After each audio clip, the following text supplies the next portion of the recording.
Hey, do you remember a few videos ago we computed the cohomology groups of the circle using the definition? We defined an integration map on the one forms on the circle, and then we showed that induces an isomorphism between H1 and R, right?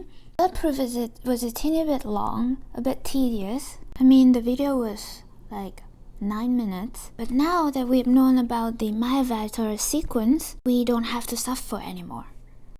In this video, we're gonna recompute the cohomology groups of the circle using the Mayer-Victoris sequence. You will see how much easier it is compared to using the definition. Alright, so we want to show that the first cohomology group of the circle is R. Using the Mayer-Victoris sequence, for that we need a covering of S1. So we will take two open sets U and V like this. So why do we pick U and V this way? Well, because U and V are both simply connected, and moreover, their intersection is just homotopy equivalent to 2 points. Alright, so now let's have a look at the Mayer-Victoris sequence corresponding to this covering. Here, observe that because U and V are simply connected, both of these H1 are just 0, so this is really just 0. And now remember that H0 captures the number of connected components, so H0 S1 is R. Now H0 of U is R because U has one connected component, and so is H0 of V. Now U intersect with V is homotopic to the space consisting of 2 points, so it has two connected components, and thus this is isomorphic to R2. Thus we have the following exact sequence of real vector spaces. Now, using rank nullity, one can show that for any exact sequence of real vector spaces, we'll have that the alternating sum of the dimension has to be equal to 0. So from this, we can figure out the dimension of H1S1. Since this is dimension 1, these are dimension 2, the dimension of H1S1 must be 1. Thus, this first cohomology group must be isomorphic to R as a real vector space. So, in particular, we see that this first cohomology group of S1 must be generated over R by just a single generator. I want to construct an explicit generator for this H1S1 in terms of functions on S1. First, observe that because H1S1 is one-dimensional, any non-zero vector in H1S1 would generate this whole vector space. We said that we want to describe this generator in terms of functions on S1. So what we want to do first is to find all of these pre-images. Observe that because this map D star is surjective, we know that omega is the map of some function f here on U intersect with V. Moreover, since omega is not 0, we know that f does not lie in the kernel of D star. But by exactness, we know that this kernel is just the image of J star. So f doesn't lie inside the image of J star. So let's see what this image is. Let's review what these maps are. So if we identify the smooth function S1 with just constant, then here this map is just send a constant a to a comma a, because we are just restricting each of these constant function onto U, right, and then on V. So this is a comma a. Then this difference map in the Mayer-Victoris sequence just send any point U comma V to V minus U comma V minus U.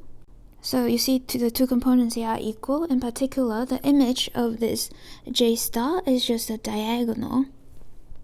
Thus, if we take any point in here that doesn't lie in the diagonal, then its image is going to give us a generator of H1.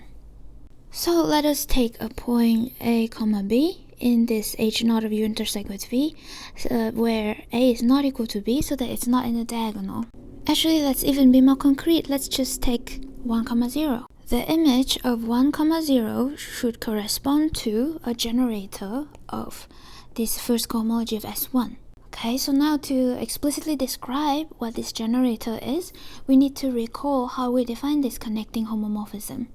So remember, the connecting homomorphism in the Mayer-Victoris sequence should send some k form on this intersection, right, to a k plus 1 form on M. And the way we do it is via this zigzag because this difference map is surjective, we know that sigma has a preimage in here. And in the proof that this was surjective, we actually construct explicitly a preimage in here. What we did was we take a partition of unity, rho u, rho v, subordinate to u and v, right? And then we extend rho v sigma by 0. We extend rho u sigma by 0. We call those sigma u, sigma v. Then we see that minus sigma u comma sigma v is a preimage of sigma. If we take the exterior derivative of that, then we get something in the kernel of J because of commutativity of this diagram, and sigma here was a cocycle. So because this lies in the kernel of J, by exactness, this must be the image of some k plus 1 form in M, i.e. these glue together to a global k plus 1 form. Alright, so let's come back to our discussion. Now, under this identification, we see that the point 1, 0 just correspond to a smooth function f on this intersection, such that f is 1 on this piece and f is 0 on this piece. Now, by our previous discussion, f is going to be the image of the following pair of functions. We take some partition of unity, rho u, rho v subordinate to u and v, and then we extend each of these functions by 0, right? So this pair of functions will restrict to f on the intersection. Let us actually explain what these functions are. For example, let's look at this function. This should be a function on u. So what is this? Well, it agrees with f on a teeny bit part in the intersection of u and v, and then it tapers off to 0 on u, so it should look like that. Now, by the previous discussion, how do we get this generator omega? We take the exterior derivative, right, of this rho vf and the exterior derivative of this rho uf, and then the claim is that these will be compatible and they will glue to one form omega. This will just give us some one form that is supported on this interval and 0 everywhere else. That will be a generator of this first cohomology group.